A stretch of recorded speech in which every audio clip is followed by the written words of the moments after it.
বাংলাদেশি জঙ্গি অনুপ্রবেশের ঘটনায় পুলিশের নজরে আরও কয়েকজন। আব্বাসের মাধ্যমে মুর্শিদাবাদে জোড়া ভোটার কার্ড বানায় সাদ রাদি। সেই কাজে আব্বাসকে সাহায্য করেন কয়েকজন, আর সাহায্যকারী কয়েকজনের নাম ইতিমধ্যেই তদন্তকারীরা জানতে পেরেছেন। তাদের খোঁজ চালাচ্ছে পুলিশ। চলতি বছরের শুরুতে বহরমপুর আরপিও অফিস থেকে ভুয়ো ভারতীয় পাসপোর্ট বানায় সাদ রাদি। কার মাধ্যমে পাসপোর্ট সাদের, কিভাবে ভোটার কার্ডে নাম, সেই বিষয়ে আলাদাভাবে খোঁজ শুরু মুর্শিদাবাদ জেলা পুলিশের।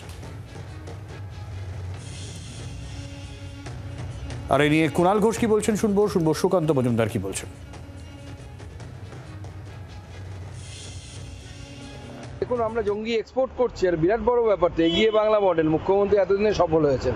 কাশ্মীরের জঙ্গি ক্যানিনে পাওয়া যাচ্ছে, শুধু তাই নয়, পশ্চিমবঙ্গের বিভিন্ন সীমান্তবর্তী এলাকায় জঙ্গিদের সুবিধাজনক অ্যাটমসফিয়ার তৈরি করে দেওয়ার জন্য, পরিবেশ তৈরি করে দেওয়ার জন্য তৃণমূল কংগ্রেস অক্লান্ত পরিশ্রম করছে। মাননীয় মুখ্যমন্ত্রী অক্লান্ত পরিশ্রম করছে। সুকান্তবাবু বাম জমানায় তো জীবনে সিপিএম বিরোধী আন্দোলন করেননি।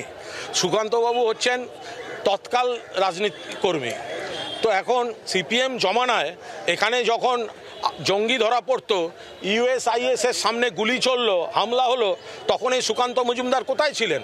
যখন বউবাজারে ব্লাস্ট হলো, 100-র ওপর লোক হতাহত, আরডিএক্স, তখন সুকান্তবাবু কোথায় ছিলেন? বড়নগর থেকে আরডিএক্স বোঝাই লরি উদ্ধার হলো, আসামে যাচ্ছিল, সুকান্তবাবু কোথায় ছিলেন? বিএসএফটা তো, বর্ডারটা তো অমিত শাহ দেখার কথা। তো বাংলাদেশ থেকে লোক ঢুকছে কি করে? যদি ঢুকে থাকে এটা তো অমিত শাহ বিএসএফ এর ব্যর্থতা। তো সুকান্তবাবু এখানে বড় বড় কথা না বলে অমিত শাহকে গিয়ে বলুন যে অমিত শাহ বর্ডার পাহারা দিতে ব্যর্থ।